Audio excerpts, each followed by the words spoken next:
Fala pessoal, então hoje aqui vou tentar explicar da maneira bem didática qual que é a diferença de a gente utilizar uma bobina normal e a gente utilizar uma bobina 7 reset, tá? Então aqui eu tenho montei uma HMIzinha aqui com duas portas.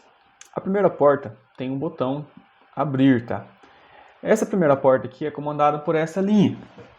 O que eu tenho nessa linha? Eu tenho um contato normal aberto e tem uma bobina normal, certo? A minha segunda porta já possui dois botões. Eu tenho um contato normal aberto, um botão set. Um contato normal aberto e um botão reset, tá? Então a gente vai tentar entender aqui qual que é a diferença desses dois mecanismos de bobina, certo? Então, para exemplificar, vamos supor que eu estou aqui trabalhando com essa primeira porta, tá? Eu quero atravessar essa porta. O que eu tenho que fazer? Eu venho e pressiono o botão. Então, ao pressionar o botão, eu abro a porta, tá? Aí, eu quero atravessá-la. O que eu tenho que fazer? Eu vou soltar o botão e vou tentar atravessar. O que vai acontecer? Ela fecha. Eu não consigo atravessá-la. Por quê? Essa bobina é uma bobina comum. Ela só fica aberta enquanto...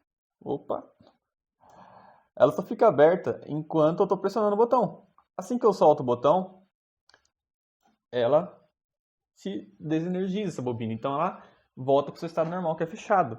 Então eu não conseguiria atravessar essa porta. Precisaria ter o quê? Duas pessoas. Uma pessoa pressiona o botão, enquanto a outra atravessa.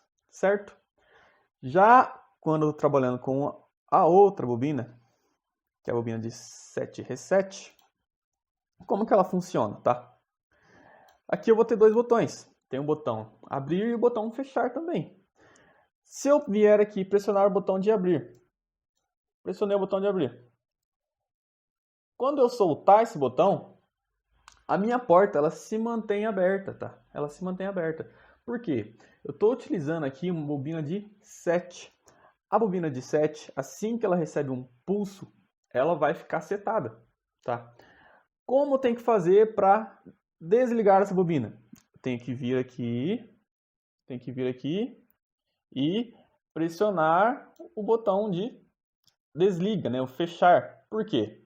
O botão de fechar vai acionar a bobina de reset, que vai resetar essa porta. Então ela vai fechar. Só que aqui no caso eu conseguiria atravessar, né? Eu venho aqui, aperto abrir, a porta abre, eu vou e atravesso a porta. Se eu vier aqui e apertar fechar, eu fecho essa porta. Voltando aqui para a gente relembrar a outra porta. Nessa porta, eu venho aqui, pressiono esse botão, ela abre, certo? Só que se eu soltar o botão, ela fecha. Eu não consigo atravessar dessa maneira aqui. Beleza? Então essa aqui é a diferença entre uma bobina comum e uma bobina set e reset na linguagem ladder. Beleza?